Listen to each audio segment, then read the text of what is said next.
Moving forward to our next award for Outstanding Adaptive Reuse, we're happy to celebrate the Arcollab Offices. Arcollab is a very special local firm. You'll notice that 3 of the awards tonight are associated with Arcollab. We appreciate the work they're doing to celebrate and preserve our community. As you can see here in the description, this is the 2nd floor above Normal Hardware. So next time you're in Normal Town, hopefully either picking up something from curbside or celebrating a local business, you'll notice that the 2nd floor above Normal Hardware has been converted. It was originally used as a community meeting hall until the 1950s. Then eventually it was turned into storage. Now, Arcolab, which stands for Architectural Collaborative, has rejuvenated the expansive space for the firm's office. The hardwood floors were refinished and non-historic windows replaced with suitable ones. The beadboard ceiling was sacrificed to take advantage of vaulting the room and exposing the timber-framed roof trusses. Now the space adds value to the building, allowing the beloved hardware store to thrive for generations to come. And I do want to point out, if you're not already, this is a great time to become a member of Historic Athens. Membership starts at only $5 a month. You can do that at historicathens.com. Our members were invited to a special pop-up preservation event, completely free, where they were able to come check out the Arcollab offices right as they were opening up. As a fun fact, the former tenants of this space were bats. And this is definitely not a time where we're celebrating a lot of things about Athens history. We're not celebrating bats right now. So, but anyway, the recipient here is Arcolab Architectural Collaborative and building owner Hank Logan. Hey, Gabe. Lori. There's Lori. Yeah, I'm here. Okay. You can hear me. I can. I don't know what's happening with Gabe's technical difficulties. Maybe he should relog in. Yeah. We might need to send him a little message or something to reboot somehow, but because I certainly like to talk with him about it as well. But anyway, as I was telling our audience, you all took on the space above Normal Hardware, and it was, it's always interesting when you work for yourself, when you're the designer and the client, right? Mm-hmm. Exactly. And you all can you can patch Joe Smith into this as well. Hey, you guys hear me? Gabe? Yeah, now we can hear. Wow, I'm having some serious technical difficulties over here. Okay, but can you hear us now? Yeah. Okay, great. I logged on and off a few times, and I guess the third time's a charm. There you go. Okay, Joe, are you here too? Well, maybe not. Okay, well, Joe, if you hear us and you want to jump in, that would be great as well. So there you are. Good. Hello. We have Joe Smith with us tonight. Okay, so we have 3 of you from Arcolab. Before we get into to the renovation and rehabilitation for your studio, one of you needs to tell us a little bit about how y'all came together and created Arcolab, which is Architectural Collaborative, an outstanding architectural firm in Athens, and has done some fantastic projects, and we're really lucky to have them here in Athens. But I'd like to hear a little bit of how y'all came together. I've known Lori since she moved to Athens, so she was my first contact with this group, and then later you, Joe, and now Gabe. But how did y'all come together? Who wants to start that? Not it. Joe, I nominate you. I've already been talking. Okay.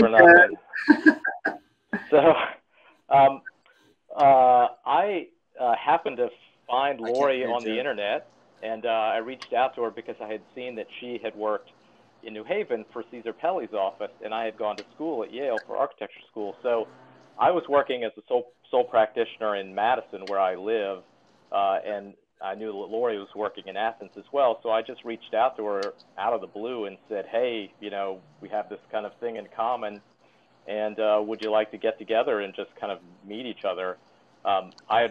She came to Athens about the same time that I had moved from New York to Madison. So we had similar experiences, and as we got to know each other, we were looking for ways to collaborate, to work together. It was nice to have a colleague and not to be working alone after such a long time. And Lori knew Gabe, had known Gabe for years, since she had been in Athens as well.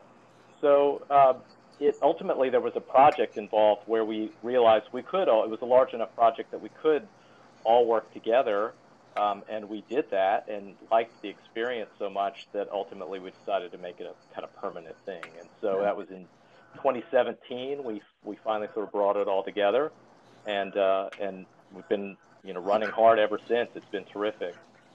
Well, you have, and it's obviously the rest is history. We obviously make a good team, and that's fantastic. So, I wanted to ask who took the lead on working out the project. Was there a project lead out of the three of you? I took the lead on the project. Just before we get into too much more, I cannot hear Joe, but it's probably okay.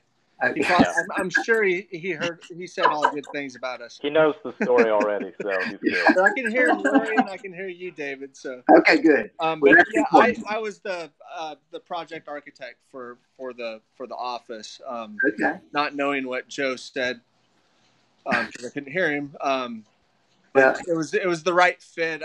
I have a construction background, and we actually did a lot of the build out ourselves to kind of scratch that construction itch for ourselves.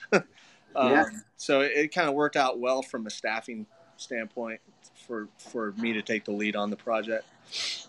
Great. Okay. So how long did it take? Who found the space, or have y'all been looking for a place to go, or is this just how did that happen? Lori, do you want to answer that one? Because you sure. Yeah, so we started in the back of my house, which coincidentally I've ended up back into during COVID. This was my studio when we first moved in the house, and we just realized, once we got the larger project that Joe had mentioned, we couldn't fit everybody in the back of my house anymore.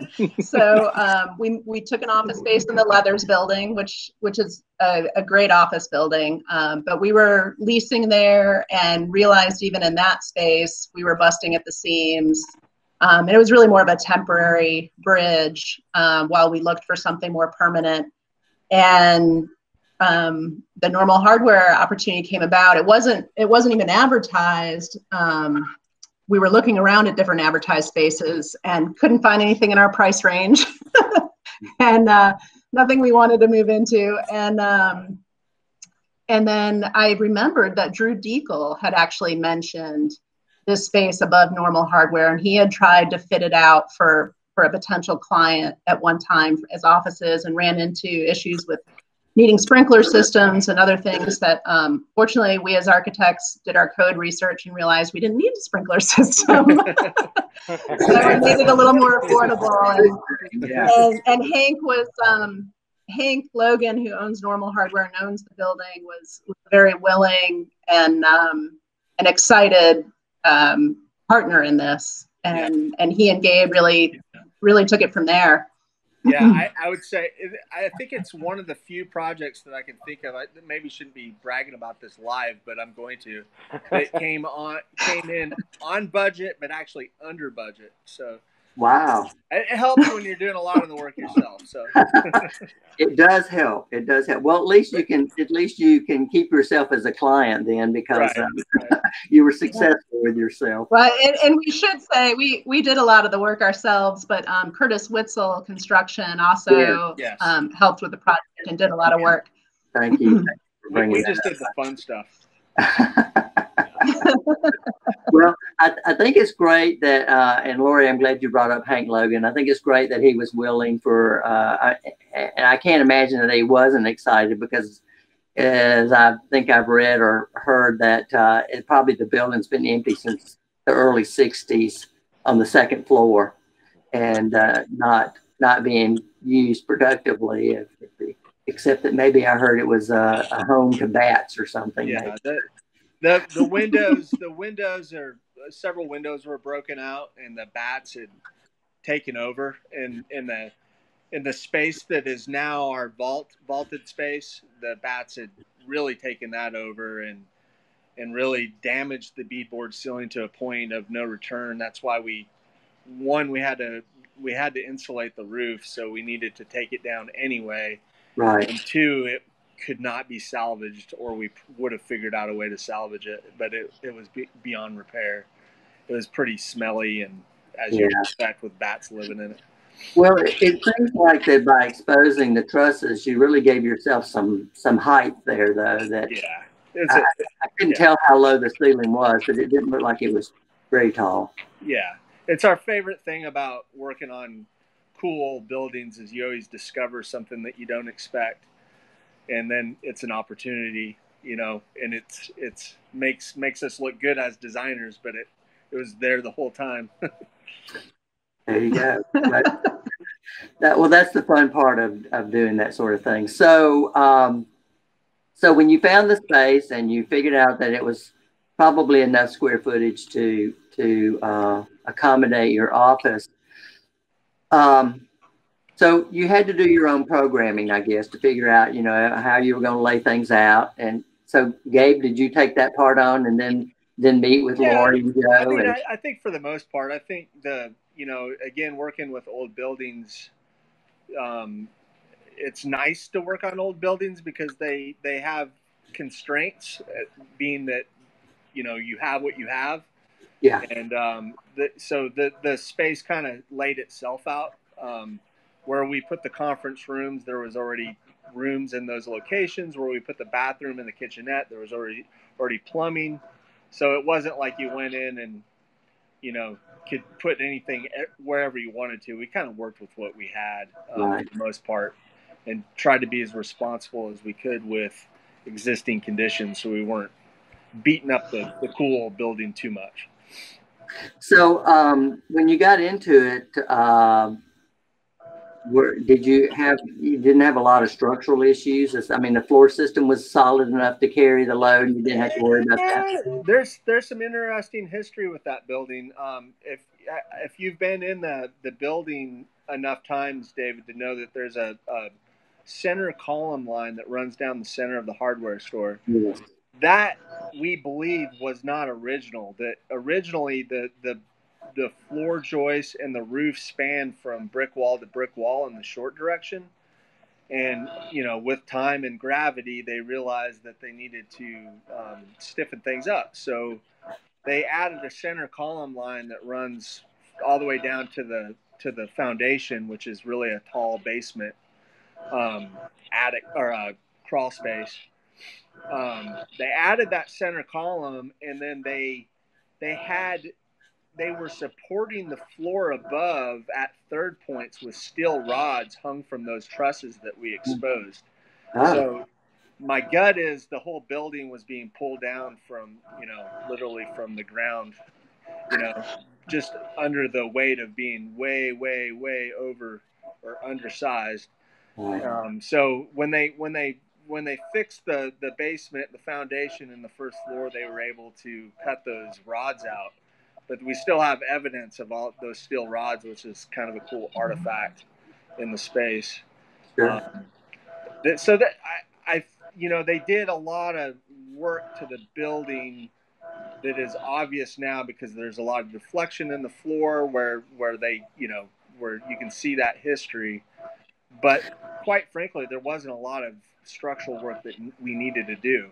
When we took down the beadboard ceiling, you know, we lost that sheer diaphragm of that ceiling. So those rods that you see were kind of our delicate way to put back some of that lateral bracing without clogging the spatial improvement that we made to the vaulted ceiling.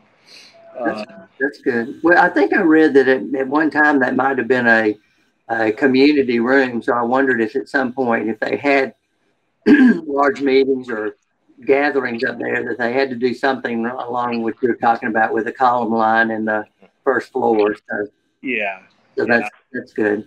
And of course, offices don't take quite as much load. Right. Yeah. Don't start a church. Okay.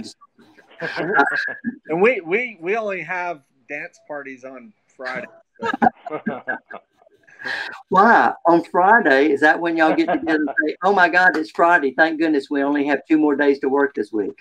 Yeah, right. Yeah, exactly.